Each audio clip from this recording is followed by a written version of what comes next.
قال رحمه الله: باب أمارات الساعة. نقف عندها. والله هو حديث واحد. طيب كما طيب أمارات الساعة علامات الساعة يعني. نعم. قال: وللبخاري عن عوف بن مالك رضي الله عنه قال: أتيت النبي صلى الله عليه وسلم في غزوة تبوك وهو في قبة من أدم. من أدم يعني من جلد، الأدم الجلد المدبوغ. نعم. فقال: اعدد 6 بين يدي الساعة. موتي 6 حوادث بين يدي الساعة. نعم. موتي، هذا الأولى، موت الرسول صلى الله عليه وسلم. نعم. ثم فتح بيت المقدس. ثم فتح بيت المقدس، وقد فتح في عهد عمر رضي الله عنه. نعم. ثم موتان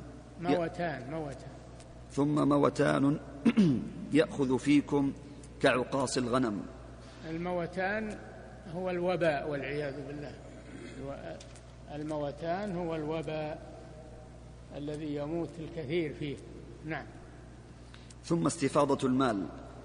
ثم استفاضة المال، كثرة الثروة، هذه فتنة وهي من علامات الساعة. كثرة الأموال بأيدي الناس هذه من علامات الساعة. نعم. حتى يعطى الرجل 100 دينار فيظل ساخطا. ما يكفيه المبلغ القليل، 100 ريال. 100 ريال هكا الوقت ثروة، يقول يعطى إياها ولا يرضى، يبي أكثر، ما يقنع. نعم. ثم فتنة لا يبقى بيت من العرب إلا دخلته. هذه المشكلة، فتنة عامة تدخل البيوت. والله أعلم، الله أعلم أنه وسائل الإعلام الآن، وسائل الإعلام وهذه الوسائل الإنترنت وما أدري ويش تنقل هذه الشرور، تدخلها على الناس ببيوتهم. أنت ما رحت لها، لكن هي جت دخلت عليك. أنت على فراشك، عندك ها الصنم اللي جنبك، حركه ويجيب لك كل شر وكل بلاء. هذه فتنة. نعم. ثم هدنة تكون بينكم وبين بني الأصفر.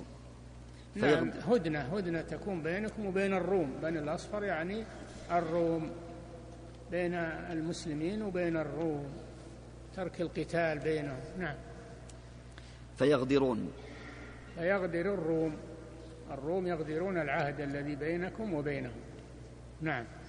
فيأتونكم تحت 80 غاية، تحت كل غاية 12,000. يغدرون ويغزون المسلمين، لأن من طبيعة الكفار الغدر والخيانة، من طبيعة المسلمين الوفاء بالعهود. نعم. انتهى الحديث. نعم. انتهى الحديث.